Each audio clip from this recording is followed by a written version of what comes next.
You are listening to Sunday with Sonali. Sunday. This show is all about love, romance, sex, relationship, and sometimes is beyond that. Sunday with Sonali, Season 2. This podcast series is powered by Jhansi Rani Square, Nagpur. and produced by Voice Villa Studios. Hi this is miss Sonali. Show का नाम है Sunday with Sonali और this show is all about love, romance, sex, relationship and sometimes it's beyond that. आज मेरे studio में कौन आया है? एक ऐसा कपल जो आर्टिस्टिक है, जो सोशो कल्चरल कपल जिसे कह सकते हैं। इनकी पहचान थोड़ी अलग है। तो इनकी मुलाकात कहाँ हुई, किस तरह से ये मिले, किस तरह से इनकी 18 साल की जो जर्नी है वो कैसी रही। बात करते हैं मिली और ललित विक्रमशी से। इनका नाम भी ना मजे की बात है कि दोनों का कभी अलग नहीं होता। जब आप ललित बोलते हैं तो मिली आ जाता है, मिली बोलते हैं तो ललित आ जाता है। ये है विक्रमशी खानदान की बहुत ही बेहतरीन जोड़ी। सो मिली और ललित बहुत बहुत स्वागत है। बहुत सालों बाद मिल रहे हैं।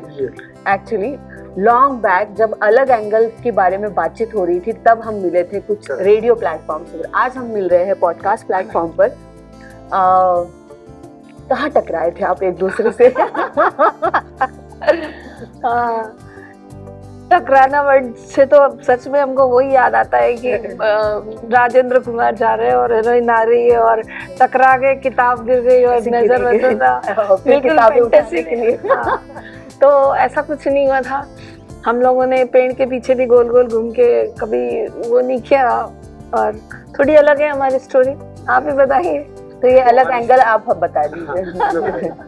मैंने मेरे कॉलेज में एक नेशनल लेवल का एक आर्ट कैंप ऑर्गेनाइज किया और हमने जगह जगह से सब लोगों को खत डाल के हमने बुलाया था। तो वैसे ही एक खत इनके भी पास गया था क्योंकि उनका एक एग्जीबिशन हुआ था नागपुर में। तो हम लोग, मैं तो नहीं मिला था इनको, पर मेरे पापा मिले थे। बोले कि अरे वो बहुत अच्छे आर्टिस्ट है, उनको बुलाओ। तो हमने इनके ग्रुप को बुलाया और ऐसे हम लोग भिड़े एक दिन को जब ये हमारे कॉलेज में आए।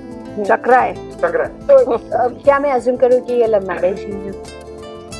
Yes, you can assume that because initially हमको कुछ लगा नहीं था। हम लोग अच्छे दोस्त थे, खत लिखते थे एक को। मैंने एक बहुत लंबा खत लिखा था इनको, 365 पन्नों का, यानी 365 एक वीक कैलेंडर था। ओहो, इससे रोमांटिक कुछ नहीं हो सकता। इसकी आगे की स्टोरी आपको सुननी पड़ेगी जो वो लेटर इनको कभी नहीं मिला। तो मैंने वो पे पोस्ट किया। एक हम लोग बेसिकली, मेरा ग्रेजुएशन चल रहा था खामगांव में।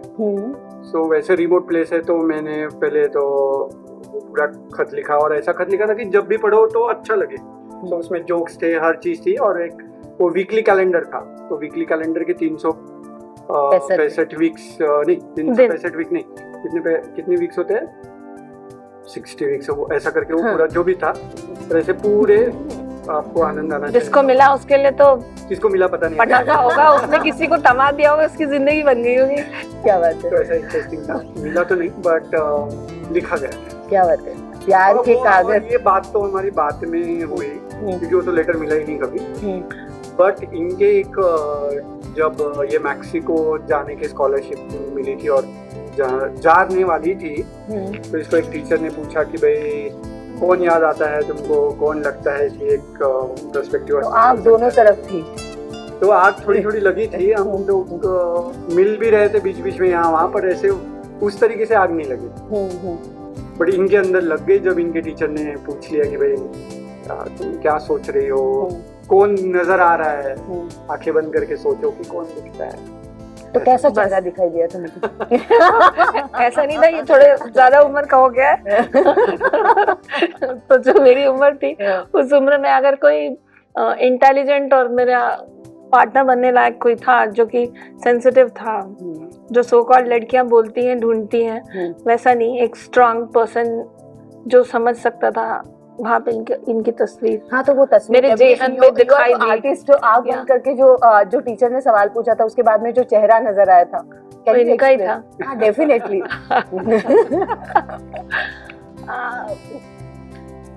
बस इनका ही था। नाम नजर आ गया। नाम जानते तो थे, कौन थे। राइट।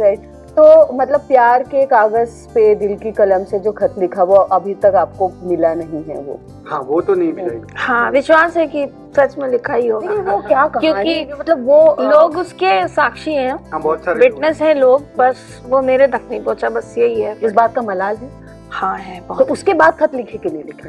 उसके बाद कहाँ, फोन उसके बाद फोन था। में फोन कॉल बिल सब हो गया। तो ये मतलब बहुत ही इंटरेस्टिंग सी कहानी है आपकी कि जहाँ पर खत भी है, फोन कॉल्स भी है। तो घर का फोन हुआ करता था उस वक्त आपका कि बगल में वाले के घर पे फोन पे घंटी और बजती? जब शुरू हो गया इनके पास मोबाइल था, मेरे पास लैंडलाइन था, क्योंकि हम पढ़ रहे थे और ये कमर्शियल वर्क शुरू हो गया था इनका। एज एन आर्टिस्ट जो कमर्शियल आर्ट वर्क करना इनका शुरू हो चुका था, हम एज एन आर्टिस्ट ही काम कर रहे थे, मतलब क्रिएटिव ही काम कर रहे थे। तो फोन के पास में किसी को बैठाना पड़ता था कि नहीं फोन आएगा तो बताना, या फिर क्वाइट थोड़ा सा इजी रिलैक्स माहौल?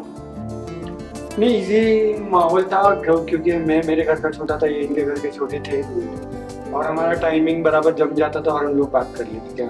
हाँ एक्चुअली हाँ हम लोग बहुत साल हो गए। हाँ, तो किसने किसने प्रपोज किया था? एक्चुअली जब ये सारा कुछ मतलब इनका लेटर लिखना या हमारा ये सोचना कि इस तरीके से आगे बढ़ा जा सकता है, तो फिर मेरी सो कॉल्ड एक टीचर थी जिन्होंने पूछा था, तो उसके बाद उन्होंने बोला कि अब तो तुम मैक्सिको जा रही हो फाइनली। और हमारी फैमिली में ऐसा था कि हम बहुत सबसे छोटे थे और हम कहीं पे भी अकेले नहीं रहते और हमको जाना था कंट्री छोड़ के 2 साल के लिए बाहर मैक्सिको। और उस समय ऐसा सवाल कि तुम आने के बाद क्या करोगी, फ्यूचर के लिए क्या सोचा है, और ये सोचना कि नहीं ललित विक्रमसी ही मेरा लाइफ पार्टनर बने, वो ख्याल आना। तो फिर लगा कि एक एक फाइल क्लियर करते चलते ना। तो इनको फोन किया, दोपहर में ही फोन किया था। मेरे भैया का बेटा उस दिन बॉर्न हुआ था और बहुत खुश थे हम, बोले चलो खुशी में और खुशी कर लेते हैं। तो इनको हम फोन करके पूछे तो घर में थे नहीं। फिर शाम को फोन आया, बोले अरे मुझे फोन आया, पता चला तुझे कुछ पूछना है? हाँ मेरी तरफ से हाँ है वगैरह।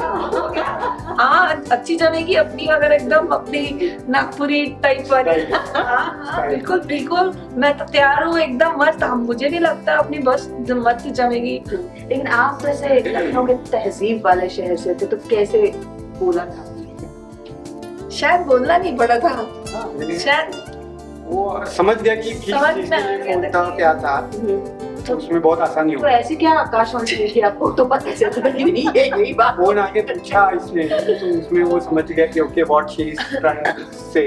बोला कि बिल्कुल ही ऐसा हो सकता है, अच्छा बात है, अच्छी पार्टनरशिप हो सकती है हमारी। मतलब ये लखनऊ की तहजीब थी, नजाकत था, या मेरे लैंग्वेज में मैं शर्म हया क्या थी पता नहीं, पर डायरेक्टली तो नहीं बोला था कि चलो शादी करते हैं। एग्जैक्टली वर्ड तो नहीं याद है, पर जो कुछ भी सिचुएशन था उसमें ये समझ में आ गया था कि ये प्रपोज ही कर रही है, तो यार ठीक है इसको हिम्मत दे देते। तो उन्होंने अपनी तरफ से सारे वर्ड बोल डाले। तो लखनऊ की तहजीब और नागपुर की मस्ती एक साथ जुड़ गई। Yes. ये एसोसिएशन को अब कितने साल हो गए? ये एसोसिएशन को 18 साल हो गए पूरे। क्या बात है। तो मुझे बताओ, ये जनरली होता है कि जब पार्टनर्स बिजनेस में भी साथ हो तो बड़ी थोड़ी वो पार्टनरशिप नहीं रह पाती, मतलब अमूमन। लेकिन आपकी पार्टनरशिप काफी अच्छी है, टच वुड। Yes. तो व्हाट आर द रीजंस कि आपको लगता है कि पर्सनल पार्टनरशिप और प्रोफेशनल पार्टनरशिप दोनों में बहुत ही बैलेंस बना है इसके वजह से? मुझे लगता है बेसिकली हम लोग अपना अपना काम, जो भी अपनी ड्यूटी होती है ना, उसको पूरा करने की कोशिश करते हैं। So we are partner in the business, partner in the home, partner in the bed also, but we know what we wanted to do. So वो अपना ड्रीम कंप्लीट कर रही है, मैं मेरा कर रहा हूँ। ड्रीम्स कभी कभी बहुत डिफाइन नहीं होती है, जैसा जैसा आता है मौका आता है हम लोग करते जाते हैं, तो उसी तरीके से बढ़ते गए। इसलिए मुझे लगता है कि मोर इट इज की जो तुम्हें अच्छा लग रहा है वो तुम करो, जो मुझे अच्छा लग रहा है वो मैं करूँगा। जिस काम में हम दोनों को जरूरत है उस दोनों को मिल के काटते हैं। अलग अलग वक्त से स्माइल कुछ और करवाती है। नहीं बिल्कुल डोमिनेटिंग नहीं है। जैसे मेरा अगर ड्रीम होता है कि मेरा शो करना है, तो मेरे शो करने के लिए मेरा जो टाइम होना चाहिए उसको हम कैसे और निकाल सकते हैं, उसमें ही हेल्प करेंगे। बुक बनानी है तो ये ड्रीम सिर्फ मेरा नहीं होता है कि इतने दिनों से लिख रहे हैं, तो हम लोग बात करते हैं कि हम, अब लोग कह रहे हैं कि यार तुम अच्छा लिख रही हो, बुक अच्छी बन सकती है, तो बनाते हैं क्या? हाँ चलो बनाते हैं। तो जितना भी कुछ हो सकता है, तो उस समय ये जो बुक बनाना है या फिल्म बनाना है या स्टोरी लिखना है, तो ये हम दोनों का ड्रीम हो जाता है। तो जिसका इनिशिएटिव होता है वो आगे होता है, और जिसका इनिशिएटिव को सपोर्ट होता है वो पीछे होता है। अभी जब इनका इनिशिएटिव होता है तो ये आगे होते हैं और हम पीछे होते हैं। तो इसमें ऐसा कुछ नहीं रहता है कि बुक मेरी बन रही है तो हम ही हैं। वो ललित विक्रमजी की भी बुक होती है, और ललित विक्रमजी का जो प्रोजेक्ट होता है वो डिसाइड करते हैं, हम उनके साथ होते हैं। तो इसका कुछ वो ही नहीं है कि डिसीजन मिलके लेते हैं और सुलझ के लेते हैं। माहौल बाहर का बदल चुका है। जी जी मेरे को बिजलियाँ खड़क रही है। तो कभी ऐसा होता है क्या आपके बीच में भी कभी थोड़े डिस्प्यूट्स या डिसएग्रीमेंट्स होते हैं, या फिर नहीं हर बार? ऑब्वियसली हम लोग भी तो नॉर्मल लोग ही हैं, तो वो जो सारे इमोशन जो नौ रस किसी में भी हो सकते हैं वो हमारे में भी होते हैं। तो कौन सॉरी बोलता है, कौन बर्तन पटकने वाली तो चीज नहीं होती है। नहीं ना ब्रश पटकते हैं और ना बर्तन पटकते हैं, बात करते हैं और सुलझाते हैं। बिल्कुल बिल्कुल। तो गुस्सा बिल्कुल आता नहीं है? किसको आता है? थोड़ा बहुत हमको आता है, मुझे नहीं। ऑनेस्टली हमको बहुत आता है। मुझे तो देख के लगता है कि ये तो मतलब संत ही है। बिल्कुल। तो फिर झगड़ा किस बात पे किससे करती हो?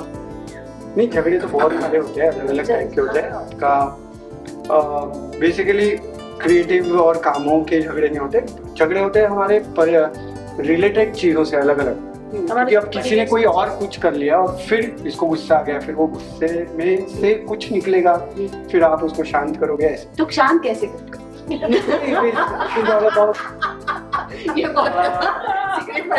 लोग बोलते हैं कि बीवी को शॉपिंग को ले जाओ, ऐसा कर दो वैसा कर दो, ऐसा कुछ नहीं होता है। मुझे लगता है कि it is all about being with her and listening to her will make her more calmer than the shopping.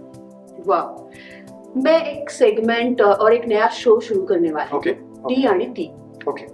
तो मेरा वो कॉन्सेप्ट है कि पुरुष के लाइफ में एक ऐसी कोई भी स्त्री जिसको वो एडमायर करता है। Correct. तो whom you admire as a woman the most? You must be surrounded by many women. Yes. So who is that one woman you feel that you admire the most? The most admiring woman right now is our daughter. Basically हमने उसका बचपन से जो हमको issues लगे ना, वो हमने मिनिमाइज करने की उसके साथ कोशिश की। वाह। तो उसकी वजह से क्या हो रहा है कि the way she is developing her self and the people around her also, she is helping people around her to do their best. So right now, और वो अभी झगड़ों से दूर है, कमर्शियल एस्पेक्ट से दूर है, सबसे दूर है, but she is trying to do her best. So right now she is the one of the best woman we should. ये ऐसा क्यों है लेकिन कि बाप के लिए बेटी जो है ना वो नहीं दोनों के लिए है, ऐसे बाप ऐसा नहीं है। बट मोर इंक्लिनेशन, क्योंकि मैं घर पे एक्सपीरियंस करती हूँ कि कितना भी टेढ़ा बाप हो, अगर सीधा या फिर सुधारना है उसे, मतलब I know Praveen doesn't work for anybody, पर अपनी बेटी के लिए वो सब कुछ करेगा। पता नहीं ये कैसे, मतलब मुझे ऐसा लगता था अक्सर वो फीलिंग आती थी ये कहीं के शहंशाह ही आए थे। तो उस शहंशाह को अगर किसी ने सुधारा है तो उसने बेटी ने सुधारा है। What is your and your daughter's chemistry as a? मुझे ऐसा लगता नहीं कि सुधारने वाला मामला हमारे हिस्से में है। मोर ऑफ इसकी टीचिंग अलग है और मेरी टीचिंग उसके लिए बहुत अलग होती है। मेरा होता है काम से आराम से अपन डिस्कस करके चीज को वो करेंगे बात में, और इसका होता है कि ये चीज ऐसे होनी चाहिए, वैसे होनी चाहिए, ये ठीक होना चाहिए, वैसा होना चाहिए, ये करना ही चाहिए, कुछ भी हो जाए आराम नहीं करना चाहिए, फिल्म नहीं देखनी चाहिए, ये कर लो काम। और मेरा होता है कि ठीक है थोड़ा ये भी कर ले, थोड़ा वो भी कर ले। भी नहीं है। नहीं पर मिक्स्ड। थोड़ा सा मेरी वजह से, मतलब जो मेरी हैबिट थी उसने उसको बराबर लिया। आप उसका वार्डरोब खोल के देखेंगे एकदम ऑर्गेनाइज। बिल्कुल ऑर्गेनाइज। उसके दादाजी को भी लगता है कि माय गॉड ये कहाँ से सीख लिया इसने। उसका म्यूजिक रूम, उसका इंस्ट्रूमेंट, उस वो जो वहाँ पे कुछ घटता है या नहीं घटता है पता नहीं लगता, कुछ इतना अच्छा है। इतना क्लीन रहता है, एकदम सिस्टमेटिक रहता है। और वो अपने फिल्म को देखने को भी टाइम देती है। वो हर हमको पता होता है, बस हम उसको याद दिलाते हैं कि तुम सो कैसा होता है ना, तो किसी को एक रोल रिहर्स करोगे। हाँ। किसी को एक रोल निभाना पड़ेगा, तो हम जनरली वो रोल निभाने वाला काम करते हैं। हम ड्रामा कर लेते हैं थोड़ा कि भाई याद रखो, हाँ सोना है, वरना सोए नहीं तो तुम्हारे अगले दिन में तुम्हारा रियाज खराब हो जाएगा। तो अब इनको बताना नहीं पड़ता है। अब तो एग्जाम भी खत्म हो गया, वो एग्जाम मतलब दे के मेरा एग्जाम हो गया, आज तो मूवी देखनी चाचू के साथ, वो बैठती है और पूरा एक मूवी कंप्लीट करती है। आपको देखकर ऐसा लगता है कभी प्रॉब्लम्स आई नहीं होंगी जिंदगी पर, ऐसा क्या था जब आपकी शादी हुई? मतलब 18 साल की जर्नी कोई छोटी जर्नी थी। So were there up and downs, were there financial up and downs, like या फिर फैमिली की तरफ से एक्सेप्टेंस, किस तरह के चैलेंजेस रिलेशनशिप में आपने फेस किए? चैलेंजेस तो लाइफ में होते ही। अगर हम उत्तर प्रदेश से आ रहे हैं तो आप ट्रेन में बैठ के आए या कहीं से भी, आपको कई स्टेट पार करके महाराष्ट्र में आना है। तो लैंग्वेज की बात करिए, खाने की बात करिए, ऑयल की बात करिए, हर चीज बदल जाता है। अभी वहां पे रिफाइंड ऑयल खाते हैं हम लोग, पर मूंगफली का नहीं खाते। ठंडी में मस्टर्ड ऑयल खाना होता है वहां पे, क्योंकि इतनी ठंड होती है। और वहां से आने के बाद आप यहाँ पे हम खा रहे हैं कि पीनट्स के ऑयल खा रहे हैं। खाने के तरीके में फर्क है। लैंग्वेज तो इंटरनेशनली थी मेरे लिए मराठी। तो हर चीज का वो स्ट्रगल तो था ही। और लाइफ में सभी के अप एंड डाउन आते हैं, तो जो नहीं देखा था वो सब कुछ देखा है इन 18 सालों में। क्या क्या मतलब कुछ याद आता है कि वो जो सब समय था, मतलब आई थिंक वहाँ पे जो रिलेशनशिप की जो स्ट्रेंथ है उस प्रॉब्लम की वजह से ज्यादा मजबूत हुई। ऐसे कुछ इवेंट्स होते हैं जिंदगी में, हर कपल के बीच में ऐसे इवेंट्स आते हैं। विच इज वन इवेंट आपको लगता है कि नहीं ये इवेंट ने हमारे रिलेशनशिप को और मजबूती दी है? मुझे लगता है कि कुछ अप्स एंड डाउन्स में कुछ ऐसे होते हैं जहाँ पे आप अलग अलग डिसीजन मेकिंग करते हो, और ऐसे वक्त में हम साथ रहे और एक दूसरे को भरोसा दिलाया कि हम तो आराम से निकल जाएंगे। यानी कुछ लगभग शादी के लगभग 3-4 साल में ही हमको एक बड़ा हमारा बिजनेस बोलेंगे या एजुकेशन, हाँ 2 साल के बाद 2 साल में ही वो एक चेंज आया, जिसमें हम लोग एक कोई चीज कर रहे थे और वो छोड़ के हमने फिर दूसरी चीज शुरू की। बेसिकली आर्टिस्ट का लाइफ भी थोड़ा अप्स एंड डाउन्स भरा ही होता है कि लोगों की आर्ट खरीदने की चॉइस सबसे लास्ट होती है। यानी हम लोग, मैं जितने लोगों को आज तक मिलता हूँ उसमें से सिर्फ 1 to 2% लोग बोलेंगे कि जिन्होंने ओरिजिनल आर्टवर्क खरीदा।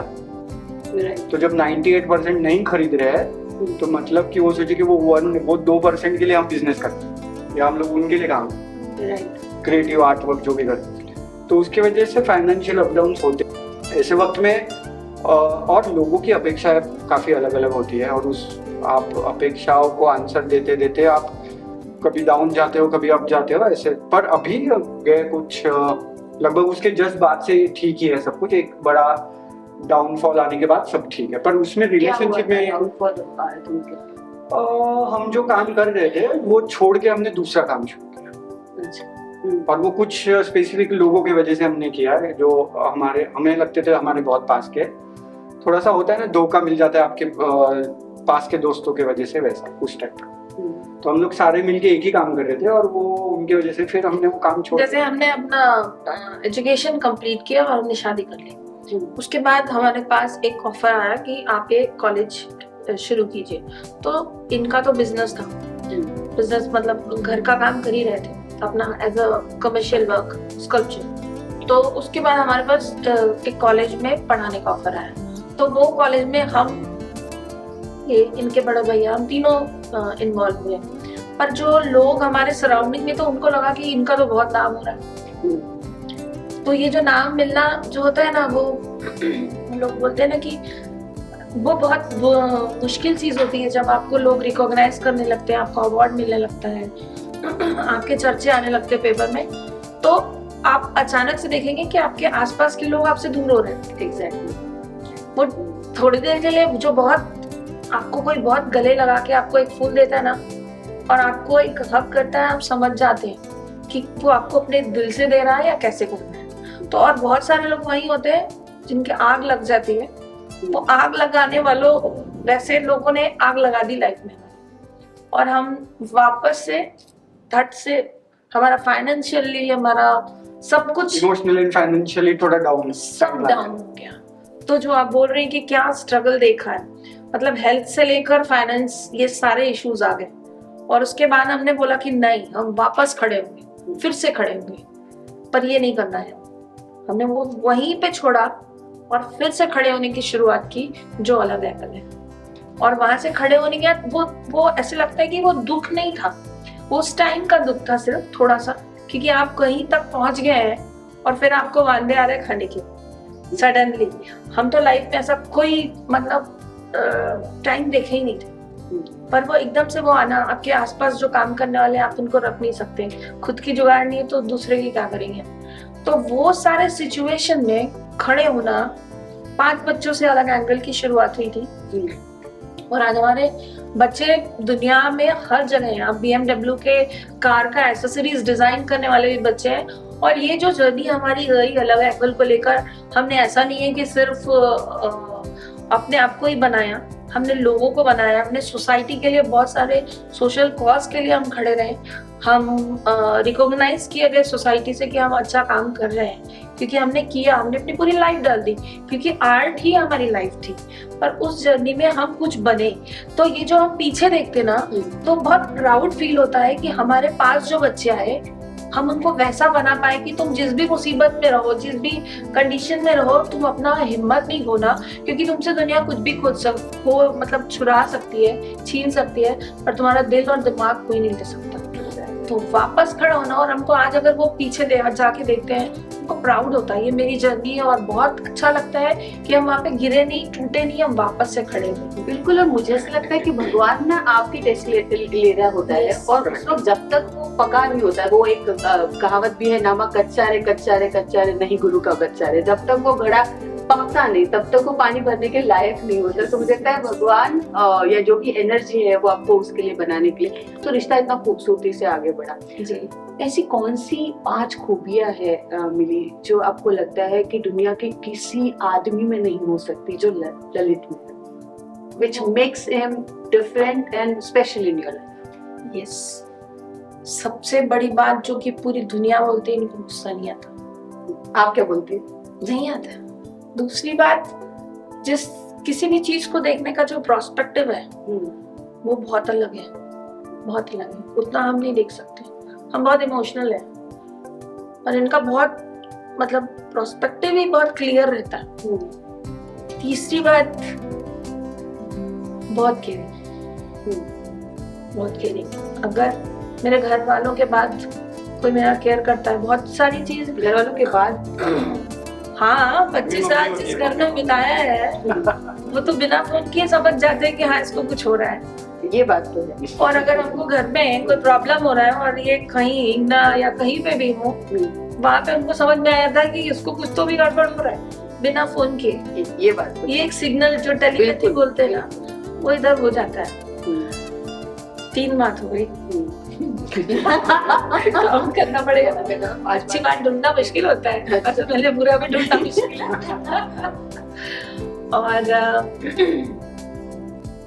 मेरे हर सपने को पूरा करने के लिए मेरे साथ रहे, मतलब, और कुछ सपने तो हमने साथ ही देखे थे, घर बनाए हमने, हर चीज में हमारे साथ ही रहे, और बहुत अच्छे बापू भी है मेरी बेटी के, हम दोनों ही, मतलब हमारे लिए वो मेरी बेटी भी प्राउड है। और बहुत अच्छा लगता है कि मतलब मेरे लाइफ के अचीवमेंट पे एक अचीवमेंट बहुत अब बोलने में अच्छा लग रहा है कि प्राउड होता है कि इतना अच्छा उसको बड़ा किया है कि लोग उसको रिकॉग्नाइज कर रहे हैं, और बाद में लोगों को पता चलता है कि वो ललित और मिली की बेटी है। हाँ, हम फिर भी उसके लिए कभी फोन नहीं किया, कभी किसी को फोन नहीं किया, भले दुनिया भर के लिए हम फोन करते कि अरे ये है, वो आ रहा है, उसको थोड़ा वो हेल्प कर देना, ये कर देना। बेटी के लिए नहीं कभी करना पड़ा। शी वाज एबल, अभी उसका बर्कली में एडमिशन हो गया, उसने खुद फॉर्म भरा, खुद सारा प्रोसेस कर रही है, खुद कर रही है। क्या बात है। तो आई थिंक अपब्रिंगिंग में ही आ जाता है वो। हाँ, यानी आप किस तरीके से उसको अपने बच्चों को डिसीजन मेकिंग करने को सिखा रहे हैं, that is I think more important.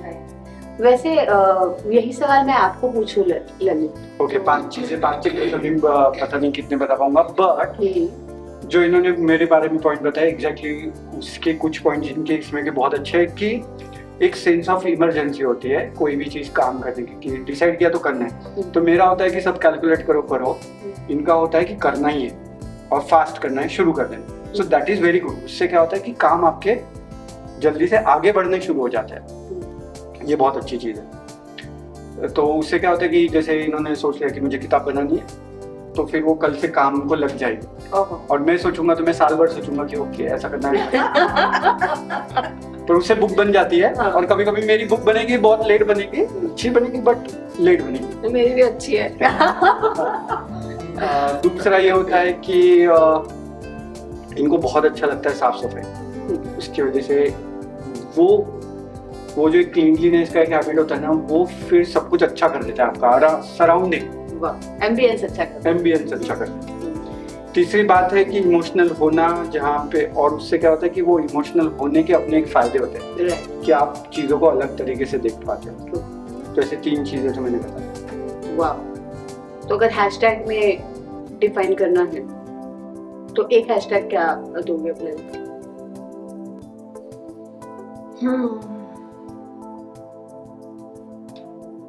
ऐसा चालू भाषा में नहीं बोलेंगे तो अच्छी भाषा चाहिए। हैशटैग मेरा दिलदार। वाह। मेरे दिमाग में आया था आपके लिए हैशटैग ओनली माइन। तो ऐसे कभी जेलसी हुई है? Because you must be surrounded by some good beautiful women sometimes. हम मानते नहीं कोई मेरे अलावा सुंदर। लेकिन कभी होता है ऐसे? बोला ना, इतना मेरी मोहब्बत में तासीर है। लेकिन फिर भी मेरी मोहब्बत में तासीर वेल मेरे पापा भी आर्टिस्ट हैं। मुझे अक्सर मेरी मॉम को मैं समझ नहीं पाई बहुत दिनों तक, जब तक मैं बड़ी नहीं हुई। लेकिन मुझे बाद में पता चला जब मैं शादी हुई और सारी चीजें, तो मुझे लगा कि एक आर्टिस्ट की वाइफ होना ना इतना आसान नहीं। बिकॉज आर्टिस्ट थोड़ा मस्त मौला होता है, वो कभी अपनी जिंदगी में अपने हिसाब से जीना पसंद करता है। कभी निकल जाते थे वो स्कल्पचर बनाते थे, तो कभी जंगल में निकल जाते थे, बताते नहीं थे। तो मुझे बड़ा लगता था कि तब मैं मेरी माँ को समझ पाई कि it is not a easy task to be a wife. But हमारे इसमें एक है कि दोनों आर्टिस्ट, हाँ, तो और दोनों भी हाँ अचानक से कुछ करने वाले में से नहीं, हाँ, जंगल में नहीं जा रहे, नहीं है, क्योंकि हमारे पास है बहुत सारी सीमाएं हैं, हमारे अपनी रिस्पॉन्सिबिलिटीज हैं, तो इसलिए हम पहाड़ पे जंगल में जाके ही घर बनाएंगे। हाँ, यानी कहीं पे भी जाएंगे भी तो शाम को 7 बजे घर आ जाएंगे। वाह, ऐसा है। और एक ना एक घर में चौकीदार रहेगा। हाँ। हम यहाँ घर नहीं छोड़ते हैं, क्योंकि हमारे घर में और लोग हैं जिनके हमारे पास जिम्मेदारी है। तो हम लोग ऐसे, हम तो ज्वाइंट परिवार में रहते थे, और वो एरा भी थोड़ा सा अलग था, और बहुत ही अरेंज मैरिज का सेटअप था, तो अंडरस्टैंडिंग होता था। लेकिन मेरे दिमाग में बात थी कि to be a wife of a artist is difficult when the non artist person is there. क्योंकि मैं आपको बताती हूँ, जब मैं मुंबई में मेरी मम्मी को जहांगीर स्टूडियो लेकर गई तो गैलरी में, तो गैलरी में जब लेकर दिखा रही थी कि देखो कितने ब्यूटीफुल ये सारी चीजें है करके, तो मेरी माँ कहती कि ये ऐसा तो मैंने जलाया है उस दिन। तो उसे इम्पोर्टेंस ही नहीं था। हालांकि वो अप्रिशिएट करती थी अपने तरीके से, लेकिन उसे एक्सपोजर देना तो इम्पोर्टेंस नहीं था। तो कहीं तो चूल्हे में हमारे घर के जो स्कल्पचर्स है वो चूल्हे में गए। तो that then when she saw कि it is a big thing जो घर में है, वो सारी चीजें, तो उस वक्त वो सारी एक्सपोजर, वो सारी चीजें बातें थी। फैमिली सपोर्ट कैसा था इन लॉज की तरफ से? सब सुलझे हुए थे, तो ठीक ही था, कोई बुरा नहीं। सो मेरे भी पेरेंट्स को पता था कि कहीं जाएंगी नहीं तो खपने वाली नहीं है। वो तो थोड़ा सा झांसी रानी टाइप का पहले से अंदर से मिजाज था, और जो काम हम कर रहे हैं उसको उतनी आजादी से करना। हम कैसे थोड़ा बकबक करने वाले जैसे हैं, तो कहीं पे भी गए, दिल्ली गए, मुंबई गए, बैंगलोर गए, कोई शो में गए, तो वहां से आके मेरा अपना पर्सनल ब्रॉडकास्ट चालू हो जाता था फिर। तो ऐसा जरूरी नहीं कि सब बैठ रहे हो, कुछ भी कर रहे हो, हम अपना बैठे और प्रवचन चालू हो गया, तो लोगों को पता चलता था मेरे दिमाग में क्या चल रहा है। तो उनको पता था कि ये क्या करती है, किन से मिलती है, किस तरह का काम हम सोच रहे हैं, उसका किसी से मतलब हो या ना हो, हम अपना बोलते थे अब मेरा सीरीज इस पे हो रहा है, हम ऐसा करेंगे, भैया ऐसी फोटो खींचनी है, इस तरीके से काम करना है, मम्मी ये चीज चाहिए, तो हम वो सब कुछ बोलते थे। तो मेरे काम में पूरी फैमिली इन्वॉल्व होती थी। तो शादी की भी बात आई थी तो किसी ने कुछ नहीं बोला, क्योंकि जिस तरीके से इनको पता चल गया वैसे घर वालों को भी लगा कि शायद यही ठीक है इसके लिए, तो इसलिए कभी किसी चीज के लिए मना नहीं हुआ। और बाबा जो मेरा ससुराल पक्ष है, उन्होंने तो खुद ही लव मैरिज किया, इंटरकास्ट मैरिज किया, तो हमारे लिए कोई बड़ा स्ट्रगल करना ही नहीं पड़ा। So it is a beautiful story और God bless you, और ऐसी ही खूबसूरत कहानी आगे बढ़ते रहे। अभी मेरी बहुत बहुत शुभकामनाएं हैं आपको। अलग एंगल और अभी जो मेकर्स अड्डा है उसके बारे में हम बात करते हैं कि वो एग्जैक्टली क्या है, आपका जो सेकंड बेबी है। So what is it all about? अलग एंगल को भी हमने 18 साल हो गया, मेरी शादी के बाद 1 साल बाद हमने अलग एंगल की शुरुआत की। हमको लगा कि ये कॉलेज में जो पढ़ाया जा रहा है या जो सो कॉल्ड आर्ट को अपना मान के चल रहे हैं कि वही जो बताएंगे वही सही है, वो प्रैक्टिस कहीं ना कहीं हम लोगों को भी कॉलेज टाइम में प्रॉब्लम ही दे रही थी कि वो ब्रिटिशर्स का बनाया हुआ रूल, उनकी बनाई हुई तकनीक से हम अभी तक पढ़ रहे थे। हम कब अपनी आंखों से देखना शुरू करेंगे? भारत मेरा है, यहाँ की सराउंडिंग को हम ना देख के हम अपने बच्चों को बताएं कि तुम उनको ही जाके देखो, वही तुम्हारे रोल मॉडल है। अपने आप में भी बहुत कुछ है, और हमने सोचा कि चलो हम पढ़ाना शुरू करते हैं, और वहां से अलग एंगल की शुरुआत हुई। तो हमने लोगों को फील करना, अपने आसपास की चीजों को देखना, ये दिखाने की कोशिश के लिए एक शुरुआत की, और वहां से अलग एंगल आर्ट स्टूडियो की शुरुआत हो गई। राइट, और मेकर्स अड्डा उसी का एक्सटेंडेड वर्जन है, राइट? या एक्सटेंडेड वर्जन है वो। उसमें है कि आर्ट एंड इंजीनियरिंग का कॉम्बिनेशन, तो जहाँ पे आपकी जो भी आइडियाज है उसको रियलिटी में लाने की एक जगह। क्योंकि क्या होता है कि आप कुछ सोचते हो और फिर कारपेंटर के पास जाओगे या किसी वेल्डर के पास जाओगे, फिर वो आपको हाथ नहीं लगाने देगा। तो ये ऐसी जगह है जहाँ पे आप टूल्स सीखते हो और फिर वो चीज़ बनाते हो।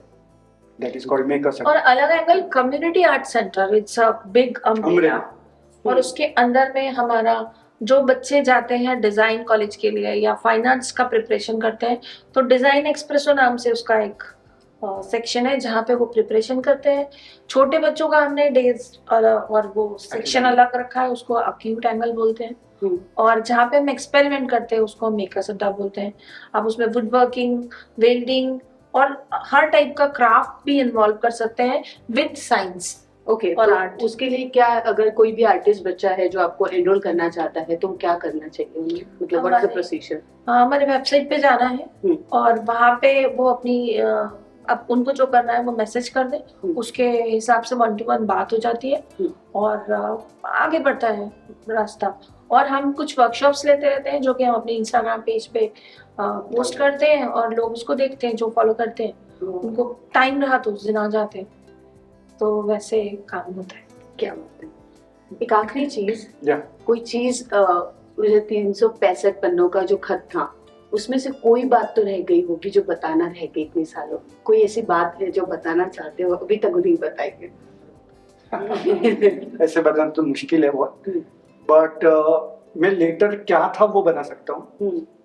वो ऐसे वो पता है इसको, पर तब भी मैं बताता हूँ। वो बेसिकली क्या होता है, लेटर का बहुत टाइम स्पेसिफिक इम्पोर्टेंस होता है कि भाई इन्होंने लेटर लिखा, फिर मैंने उसका रिप्लाई दिया। तो मैं चाहता था कि एक ऐसा लेटर लिखूं जो आप कभी भी निकाल के पढ़ो तो आपको मजा आए। क्या बात? तो मैंने उसमें जोक्स भी लिखी थे, कविताएं यहाँ वहाँ से। मैं तो खुद कविता नहीं करता हूँ, ये कविता लिखती है, बट इसको पसंद आ सकती है ऐसी कविता ढूंढ ढूंढ के हमने यहाँ वहाँ से लिखी थी। तो एक ऐसा था वो पूरा कि आप साल की किसी भी दिन पढ़ो तो आपको लगेगा कि हाँ भाई ये रिलेवेंट टू द टुडे। क्या बात है। ऐसा लिखने की कोशिश की थी। मतलब लाइफ को रिक्रिएट करने के लिए पूरा इंतजाम कर कर लिया लिया। था। Very nice. आप गुनगुनाती भी बड़ा खूबसूरत है, आप कविताएं भी बहुत अच्छा करते हो, तो क्यों नहीं इस इंटरव्यू की जो क्लाइमैक्स पर एक ब्यूटीफुल आपकी सुमधुर आवाज में कुछ सुना जाए और अगर डेडिकेट कर दिए जाए एक दूसरे को, आप तो मैं सोने पे सुहागा। जब तुम मुझ पे और मैं तुम पे हक से हक जता सके तो समझना कि प्यार अभी तक सच्चा है। जब तुम मुझ पे और मैं तुम पे हक से हक जता सके तो समझना कि प्यार अभी तक सच्चा है। जब कुछ दूर तुम जाओ और तुम्हें मेरी याद आए और पलट के तुम मुझे देखना, खोजना और मैं दिख जाऊं तो समझना कि प्यार अभी तक सच्चा है। What a litmus test. I just loved it. इससे बेहतरीन सच्चाई की कोई टेस्ट नहीं हो सकती है।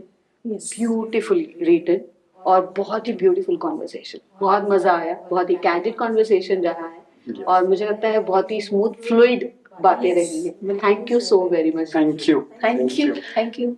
और आप लोग सुनिए Sunday with Sonali, the show which talks about love, romance, sex, relationship and sometimes is beyond that. आज beyond that में हमने प्यार के रंग बिखेरे हैं संडे विद सोनाली में। So keep watching. Thank you. You are listening to Sunday with Sonali. Sunday प्यार तेरे को हुआ है क्या? आजकल तो जनरेशन कहती है ये वाइब्स है भाई, पर शादी के बाद सब कुछ बदल गया, पुराना कुछ नहीं रहा। This show is all about love, romance, sex, relationship and sometimes is beyond that. Sunday with Sonali season 2. This podcast series is powered by Jhansi Rani square, Nagpur. and produced by Voice Villa Studios. Sunday with Sonali.